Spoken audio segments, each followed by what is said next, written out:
Sir private దోపిడీ ఎట్లా ఉంటే సార్ ఈ 16 ఏళ్లుగా ఈ చట్టాన్ని పట్టించుకోకపోగా ప్రైవేట్ కార్పొరేట్ విద్యా సంస్థలన్నీ సార్ ఇప్పుడు పరిపాలిస్తున్నటువంటి చాలా మంది నాయకులవే ఉన్నాయి సార్. ఈ సభలో ఉన్నటువంటి చాలా మంది కూడా ప్రైవేట్ విద్యా సంస్థలు ఉన్నాయి సార్, ప్రైవేట్ కాలేజీలు ఉన్నాయి సార్. మరి ప్రైవేట్ వ్యవస్థ మన నాయకుల దగ్గర ఉన్న తర్వాత మనం ప్రభుత్వ విద్యను ఎట్లా బాగు చేసుకొస్తాం సార్? మనకి ఎట్లా ఇంటెన్షన్ ఉంటుంది సార్?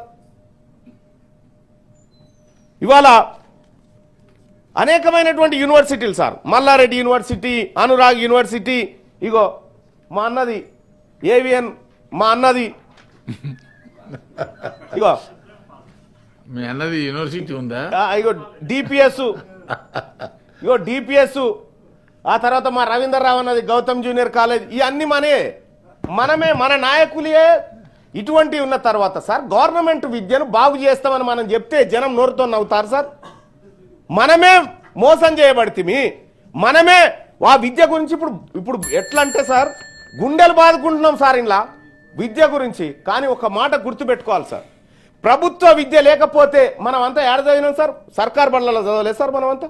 మరి సర్కార్ బళ్ళల్లో చదివి ఈ స్థాయి వరకు మనకు వచ్చినాం సార్, మనకే ఆటంకం రాలే. కానీ మన పిల్లలు మాత్రం ప్రైవేట్లో చదివితే మాత్రం బాగుపడతారు, లేకపోతే చెడిపోతారు అనేటువంటి పరిస్థితి ఎందుకు క్రియేట్ అయింది సార్? సార్ ప్రభుత్వ విద్య నాశనం అయితేనే ఇప్పుడు మనందరి వ్యాపారాలు నడుస్తాయి కాబట్టి ఆ రంగాన్ని వదిలేసినామేమో అని నేను అనుకుంటున్నాను సార్. సార్ మా అన్నలు బాధపడితే పడని, మరి ఏం చేస్తాం? పేదవాళ్ళ గురించి వాళ్ళు కూడా ఆవేదన వ్యక్తం చేస్తున్నారు. వాళ్ళకి అవకాశం లేకపోతే వాళ్ళు ఎందుకు పెడుతుండే?